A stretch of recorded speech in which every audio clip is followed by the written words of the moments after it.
Live दिखा देते हैं। वार्ड नंबर 7 के एमसी मनोहर लाल के घर पहुंचे और उनसे जान लेते हैं एक साल के दौरान उन्होंने क्या क्या विकास कार्य किए हैं और एक साल बेमिसाल कितनी बढ़िया रही उनके लिए। इस वक्त मौजूद है Manohar Lal MC ward number 7 के घर पे और वहीं पे बैठ के हम उनसे आमने सामने सारा अपडेट आप लोगों को कराएंगे।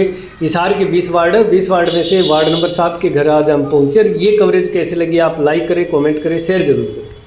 सर नमस्कार। नमस्कार सर, एक साल बेमिसाल पूरे होने पे पूरे वार्डवासी आपको बधाई दे रहे हैं और एक साल के दौरान आप लोगों ने कितने अच्छे कार्य किए। मैं सबसे पहले तो आपके दर्शकों को नमस्कार और प्रणाम करना चाहूँगा। और जैसे कि आपने क्वेश्चन किया कि एक साल बेमिसाल, एक साल नहीं, मेरा तो 7वां साल है। अच्छा। पिछली बार भी मैं ही था यहाँ पार्षद। अच्छा। और तब से मैं पार्षद बना हूँ, तब से लेकर आज तक वार्ड नंबर 7 के अंदर लगभग मूलभूत सुविधाएं कंप्लीट कर दी गई है। बाकी अब हमारा कुछ एरिया इधर उधर हुआ था, नया जुड़ा है, तो वहाँ थोड़ी मोटी एक दो जगह पाइपलाइन की कोई और समस्या है, उसके लिए टेंडर हो चुका है। और मेन मुख्य हमारा जो कप्तान स्कूल का मुद्दा था, मैं इसी के ऊपर आता हूँ। मेरे वार्ड के अंदर और कोई ऐसा मुद्दा नहीं रहा। और अब इसका भी है ना, माननीय मंत्री रणबीर गंगवा जी, जो कि हमारे स्थानीय विधायक भी हैं और हरियाणा सरकार में कैबिनेट मंत्री भी हैं, उनके पास जो भी कोई हम समस्या लेकर के जाते हैं तो तुरंत एक कलम से अपना काम करते हैं। अभी बारिश का जो समस्या थी, हमें एयरपोर्ट चौक के ऊपर जो है ना डिस्पोजल को मंत्री जी ने अपने कर कमलों से उसको चालू करवा दिया है। और मैं जनता से एक वादा किया था और मंत्री जी ने भी अपने चुनाव में वादा किया था कि अब की बार बारिश में पानी नहीं भरने देंगे। अब की बार मैं पूरा विश्वास दिलाता हूँ कि बारिश का पानी नहीं भरेगा। सर, हिसार के अंदर 20 वार्ड है और आपका वार्ड नंबर 7 है, तो हिसारवासी जानना चाहते हैं कि आपका जो है कौन कौन सा एरिया आता है 7 में। मेरा वार्ड नंबर 7 जैसे टिब्बा दाना शेर की एक मुख्य गली है 6 नंबर, वहाँ से पूर्व की साइड का जिसमें विनोद नगर की गली नंबर 3 तक मेरा वार्ड आता है। और इधर नेता कॉलोनी का भगत सिंह नगर गली नंबर 12 से लेकर 18 नंबर गली तक मेरा वार्ड आता है। तो ये जिंदल पार्क का एरिया सर? हाँ, ये पूरा मेरा है। और मेला ग्राउंड सेक्टर और केंद्रीय चारा फार्म और एयरपोर्ट नहीं, ये अपना पॉलिटेक्निकल और ये सारा अपने में। तो आपके अंदर काफ़ी अच्छे पार्क भी बने हुए हैं और काफ़ी सेक्टर का हिस्सा भी आ रहा है आपके अंदर। तो अब तक सभी के घरों तक आपने स्वच्छ जल और सीवरेज लाइन का क्या अपडेट किया है? अब मैं ये बताना चाहूँगा, मेरे पिछले कार्यकाल के अंदर और सरकार हरियाणा भारत सरकार की जो एक अमृत योजना के नाम से हमारे माननीय प्रधानमंत्री जी का एक मिशन था कि हर घर में नल और नल में स्वच्छ जल। इसके तहत हमने कम से कम भी 7 किलोमीटर लंबी पाइपलाइन वार्ड नंबर 7 के अंदर हमने डलवाई है। मैं केंद्रीय सरकार का और माननीय प्रधानमंत्री जी का भी धन्यवाद करना चाहूँगा कि पिछली सरकारों ने तो एक 200 लीटर की पानी की टंकियाँ, जिसमें गली में पानी की लाइन भी नहीं थी, वो वैसे टंकियाँ दे के एक भद्दा मजाक किया गया था। परंतु आज केंद्रीय सरकार ने और हरियाणा सरकार ने मतलब कि हर घर के अंदर मतलब कि नल और नल में स्वच्छ जल दे करके सभी का सम्मान किया है। सर, वार्डवासी आपको बधाई दे रहे हैं। एक आपकी 5 सदस्यीय कमेटी बनाई गई और कमेटी के आप लोग चेयरमैन हैं, तो काफ़ी बड़े खुश हैं लोग। मैं इसके अंदर एक बताना चाहूँगा कि हमने है ना परसों ही जो वार्ड की कमेटी थी, इसकी मीटिंग की गई है। हरियाणा सरकार की ओर से मीटिंग रखी गई थी और मीटिंग वहाँ रखी गई थी जो मेरा भी एक सपना था और क्षेत्र को एक बहुत तगड़ी ज़रूरत भी थी कि हमारे इस एरिया के अंदर लाइब्रेरी की कोई व्यवस्था नहीं थी। और आज हरियाणा सरकार के अंदर बिना खर्चे बिना पर्ची का जो सिस्टम चलाया है, वो उसके अंदर बच्चे जो है ना लाइब्रेरियों में पढ़ करके ही आगे बढ़ रहे हैं और अच्छी सरकारी नौकरियां प्राप्त कर रहे हैं। तो उसमें कौन कौन से सदस्य लिए हैं सर? 5। उसी एवज में हमने एक लाइब्रेरी तैयार करवाई है। मैं ये बताना चाहूँगा कि हमने एक लाइब्रेरी तैयार करवाई है, एक भव्य लाइब्रेरी है। कौन से एरिया में, कहाँ पे है? ये हमारे शिवनगर में ही जिंदल पार्क के पीछे। और आप उसका बिल्डिंग का वो देखोगे तो पूरे हिसार में उसके मुकाबले में हाल फिलहाल कोई लाइब्रेरी नहीं है। और अभी उसका फर्नीचर का कार्य शुरू आज ही हो जाएगा और उसके बाद इस क्षेत्र के लोगों को बहुत ही राहत मिलेगी। और जो आप कमेटी की बात कर रहे हैं, कमेटी के अंदर 2 तो महिलाएं हैं, एक सरोज जी हैं जो सामाजिक कार्य भी करती हैं, और एक रेखा मंगल है, और एक कृष्ण कुमार किरोड़ी है। एक कृष्ण कुमार हमारा साथी है भगत सिंह नगर से, और एक हरिओम जांगड़ा जी हैं, और एक सज्जन शर्मा जी हैं, और 6 हो गए क्या? तो ये कमेटी होने की वजह से आपका विकास कार्य और रफ्तार पकड़ जाएगा। हाँ, उस कमेटी की मीटिंग के अंदर एक अच्छे सुझाव सदस्यों ने रखे और हमने उनको पास करके सरकार को भेज दिया। और इसके अंदर मैं एक और बताना चाहूँगा, इस जो वार्ड कमेटी के अंदर हमने सेक्टर मेला ग्राउंड से भी एक विशेष आंतरिक सदस्य का प्रस्ताव पास किया है, और उसके अंदर आरती ठाकुर हैं, वो भी एक बड़ी सोशल वर्कर हैं, उनको भी हमने इसके अंदर सदस्य के रूप में चुना है। तो वार्ड नंबर 7 है, इसके अलावा अगर शहर के और कोई लोग आपको रूबरू होना चाहते हैं तो उसके लिए आप कैसे तैयार रखते हैं? मैं आपको ये बताना चाहता हूँ कि मैं अपने घर के अंदर कोई भी इंसान आता है, मैं उसको एक भगवान के रूप में मानता हूँ, और पूरे शहर से या अन्य आसपास के वार्डों से कोई भी नागरिक, माताएं या बहनें या मेरे प्यारे बच्चे ज़्यादा आते हैं और महिलाएं ज़्यादा आती हैं। क्यों? हमारे एरिया के अंदर मतलब कि है, व्यक्ति तो अपने काम के वक्त के ऊपर निकल जाते हैं, परंतु बच्चों को ही ज़्यादा ज़रूरत पड़ती है, तो बच्चे आते हैं बड़ा प्यार से, और सभी का हम मान सम्मान करके जो उनका मेरे से काम होता है उनको भावपूर्वक करते हैं। सर, अब तक आपने 1 साल में बहुत अच्छे कार्य किए, और आगे भविष्य में वार्ड वासियों के लिए अच्छे अच्छे कार्य कौन कौन से बनाने की, या कोई बड़े कार्य है क्या करने की आपकी लक्ष्य रखे? मैं कहना चाहूँगा कि मैं बीच बीच के अंदर वार्ड के जो बुद्धिजीवी लोग हैं, जो प्रगतिशील लोग हैं, प्रगतिशील हमारे युवा साथी हैं, उनसे मीटिंग करता रहता हूँ, उनके सुझाव लेता रहता हूँ, कि उन लोगों से मैं राय करता रहता हूँ, यदि कोई हमारे क्षेत्र में कोई ऐसा कार्य करना हो तो आप मुझे सुझाव दो, और मैं सरकार से उसके लिए डिमांड करूँगा और वो मंजूर करा करके लाऊंगा। और मैं जैसे ही मैं बताता हूँ, कल मैं रवि सैनी जी हमारे बड़े भाई, उनको हरियाणा सरकार ने एक चेयरमैन नियुक्त किया है, उनके पद ग्रहण समारोह पे हम गए थे, तो वहाँ रणबीर गंगवा जी से भी मिले, और हमारे जो वार्ड की जो समस्या थी उनके लिए अवगत कराया, और सीएम साहब से भी मैं मिला, और सीएम साहब से मैं एक ऐसे मुद्दे के ऊपर मिला कि जैसे कि पीछे हमारी केंद्र सरकार ने प्रधानमंत्री आवास योजना चलाई थी, उसके अंदर मकान रिपेयरेबल है तो उसको 1.5 लाख रुपए सरकार ने दिए थे, जो तोड़ के बनाने वाला है उसको 2.5 लाख रुपए दिए गए थे, और जिसके पास प्लॉट नहीं है तो उसको फ्लैट दिए गए थे, और खाली प्लॉट है तो उसको बनाने के लिए 2.5 लाख रुपए दिए गए थे।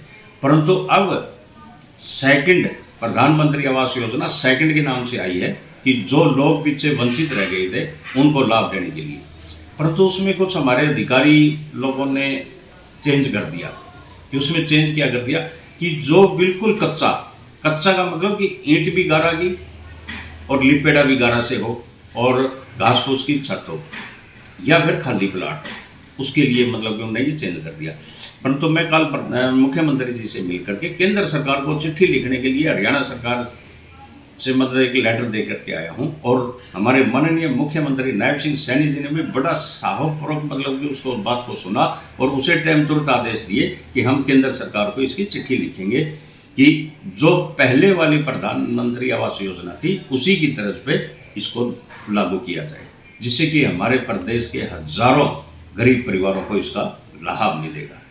सर, आप वार्ड नंबर 7 के एमसी है, और मेयर का भी आपके पास सहयोग है, नगर निगम का भी है, और आपके शहर के ही कैबिनेट मंत्री भी है, विधायक भी आपके शहर के हैं, तो कोई ऐसा कार्य हो जो सबके सहयोग से आपने कोशिश की हो वार्डवासियों के लिए, वो ना बन सका हो अब तक? मैं आपको और आपके दर्शकों को इस बारे में बताना चाहूँगा कि हमारा मेयर साहब से भी, कैबिनेट मंत्री रणबीर गंगवा जी से भी, हमारी विधायक सावित्री जिंदल से भी, और जो भी कोई चेयरमैन है और भी है कोई राजनीतिक, सभी से मेरा प्यार और प्रेम है, और सभी का मेरे को हमेशा सहयोग मिलता रहता है। और प्रशासनिक की भी बात करूं, चाहे मैं आज तक किसी डीसी साहब के पास गया हूं, एडीसी के पास गया हूं, चाहे हमारे कमिश्नर साहब के पास गया हूं, सभी ने हमारे काम को प्रायोरिटी दी है और हम उनका मान सम्मान करते हैं, वे भी हमारा मान सम्मान करते हैं। सर, लगातार दूसरी बार आप यहाँ वार्ड के एमसी बने हैं और लोगों से आप कितना विश्वास जीत पाए हैं? अगर आपको अभी वोटिंग करानी पड़ जाए तो आपको कितने मत मिलने की उम्मीद रखते हैं आप लोग? ये आपने एक बहुत अच्छा क्वेश्चन किया, प्रश्न किया कि मेरा ये तीसरा चुनाव था। पहला चुनाव मैं 2013 के अंदर चुनाव हार गया था और अब 2 बार मैं लगातार जीत गया। तो ये चुनाव मेरा एक उद्देश्य था कि मैं लोगों का दिल जीत करके ही चुनाव जीतना पसंद करता हूँ, वरना उत्साह अचकंडा बनाकर नहीं। और मैं आज आपको एक अंतोली माटी नीचे बैठ करके ने विश्वास दिलाता हूँ, मैंने तीनों चुनावों में कोई 1 पैसे की दारू या किसी को 1 पैसे का प्रलोभन दिया हो तो पूरा वार्ड साक्षी है। और यहाँ तक मैं दावा करता हूँ कि पहली बार जब मैं एमसी बना तो लोगों ने मेरे घर का ही नहीं पता था कि ले भी आप रहते का। मेरा घर का आज तक किसी ने पानी भी तक नहीं पिया चुनाव के अंदर। तो मैं इस जनता का दिल की गहराइयों से और हार्दिक धन्यवाद करता हूँ, स्वागत करता हूँ कि जो मैं चुनाव जीतता हूँ, लोग मेरे को अपना भाई मानते हैं, बेटा मानते हैं और मैं उनको अपना परिवार मानता हूँ, तभी मैं चुनाव जीतता हूँ। और आपको आज मत मिलने की, मैं ये कहता हूँ कि जब पूरा क्षेत्र एक मेरा परिवार है, परिवार की तरह जो भी कोई मेरे पास आता है तो मैं उसको एक भगवान का दर्जा देता हूँ कि भी आत्मा सो परमात्मा को मानने वाला इंसान। मैंने आज तक कभी भी 1 पैसा भी खर्च नहीं किया कि मतलब कि शराब पे या कोई उत्सव करने पे। मैं लोगों का दिल जीत करके पार्षद बनता हूँ। ये जो खबर है हिसार, हरियाणा और पूरे देश के लोग देख रहे हैं। अगर आपको और कोई जिम्मेवारी दी जाए वार्ड नंबर 7 के अलावा तो आपकी क्या मंशा रहेगी? सुनो, मंशा तो मैं कहता हूँ कि जो मेरी मंशा है ना, मैं आत्मा से परमात्मा मानने वाला इंसान हूँ और इंसान की एक नर सेवा सबसे बड़ी सेवा है, बुजुर्गों की सबसे बड़ी सेवा है। जो भी पार्टी या सरकार कुछ भी आपको मतलब कि मेरे को किसी लायक समझेगी, हम वो ड्यूटी निभाने के लिए बिल्कुल 100% दिल से तैयार हैं। और मैं मेरी ओर से विश्वास दिलाता हूँ कि कभी किसी का दिल नहीं दुखाऊंगा। आज तक मैं दूसरी बार पार्षद हूँ, मैंने मेरी हाथ से मतलब कि जाने अनजाने में मतलब कोई हो जाए तो मैं कह नहीं सकता, परंतु जाने में कोई मेरे से नाराज नहीं हुआ। आपके शहर के अंदर 20 वार्ड है और 20 एमसी है और आप अपने वार्ड की तरफ से लास्ट में क्या मैसेज देना चाहेंगे?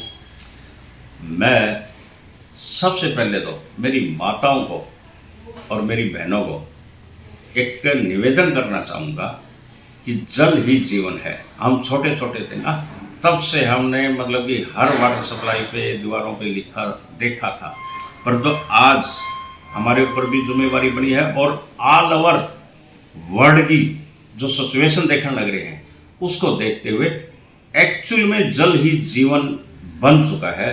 और एक वर्ल्ड की मतलब कि मुख्य खबर थी, आज से 1.5-2 साल पहले मैंने पढ़ी थी कि 2056 के अंदर पानी की किल्लत बहुत भारी होने वाली है। इसका कारण है कि पूरा वर्ल्ड चिंतित इसलिए है कि पानी न तो कोई फैक्ट्री कारखानों में बनता, ये एक प्राकृतिक स्रोत है।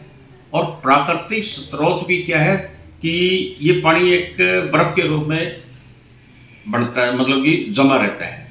तो अब प्रदूषण इतना हो गया कि पहले घरों में पंखा नहीं होया करता, आज हर घर में 3-3 एसी हो रही है। आप एसी के सामने बैठोगे तो आनंद आएगा, परंतु उसके बैक में से गुजरना भी पड़ गया तो आपको जो है ना एक किस्म का यूँ सोच लो भट्ठी से गुजरना पड़ रहा है।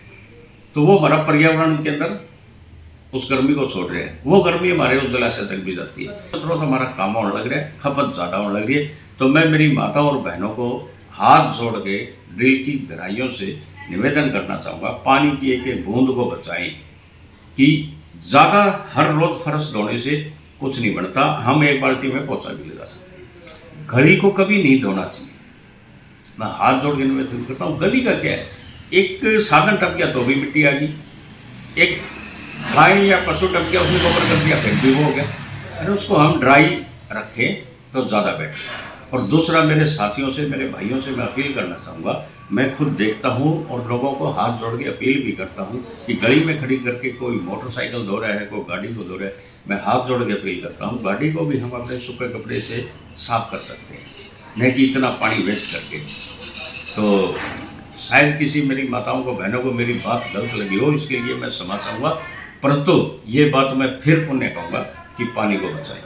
तो पर्यावरण के लिए आप लोग क्या मैसेज देंगे? एक सेंट्रल गवर्नमेंट के एक अभियान भी चला हुआ है। मैं पर्यावरण के बारे में बताता हूँ कि हमने 2016 के अंदर हिसार के अंदर एक पहल करी थी और डॉक्टर रमेश भट्टी जी और हम 5-7 साथी थे कि पौधारोपण की, और वो एक इतना बड़ा महाअभियान बन गया है कि हिसार शहर के अंदर आप मील गेट के ऊपर जितनी हरियाली देखोगे ना, ये सारी ग्रीन हिसार, फिट हिसार और एक हमारी ग्रीन ग्लोबल, तो 2 शाखाएं यहाँ चल रही हैं और पूरे हिसार में इसका असर है कि इतने पौधे। और प्रधानमंत्री, हमारे माननीय प्रधानमंत्री नरेंद्र मोदी जी का भी एक मिशन है कि एक पेड़ माँ के नाम। एक मोदी जी जो है ना, एक भगवान से कम नहीं है, मैं मानता हूँ कि वो एक ऐसी दिल को छूने वाला बात करते हैं कि माँ की, और पेड़ भी माँ के नाम। देखो, माँ हमें जन्म देती है, फिर उसको कैसे कैसे पालती है। अब हम अपना जन्म तो भूल गए, बचपन भूल गए, और आज हमारे घर में कोई पोते का रूप में, कोई दोते का रूप में, कोई भाई भतीजे के रूप में कोई बच्चा पैदा होता है, तो हम उसको देखते हैं ना, हम उसको कैसे, हम उसको केयर कर रहे हैं। तो उसकी जगह आप अपने को संभाल के देखो ना, खड़ा करके देखो कि हम भी कभी ऐसी तरह माँ बाप को वो कराया करते। तो इसी तरह जीने के लिए जैसे माँ की जरूरत है ना, माँ के बगैर बच्चे की प्रोग्रेस नहीं। इसीलिए हमें आज इस पर्यावरण के अंदर, जो मैंने पहले भी व्याख्यान किया कि इतना मतलब कि प्रदूषण हो रहे हैं, कि पेड़ ही हमें बचा सकता है। कि पेड़, हमें एक शुरू में पेड़ लगाया, जिस दिन आपने पेड़ लगाया, पौधा लगाया, वो पौधा होता है, तब से वो ऑक्सीजन देना शुरू कर देता है, और जब तक उसकी आयु पूरी नहीं होती, सूख नहीं जाता, तब तक हमें ऑक्सीजन देता है। और ऑक्सीजन के साथ साथ जो हमें फल वाले पौधे लगाते हैं, वो फल भी देते हैं।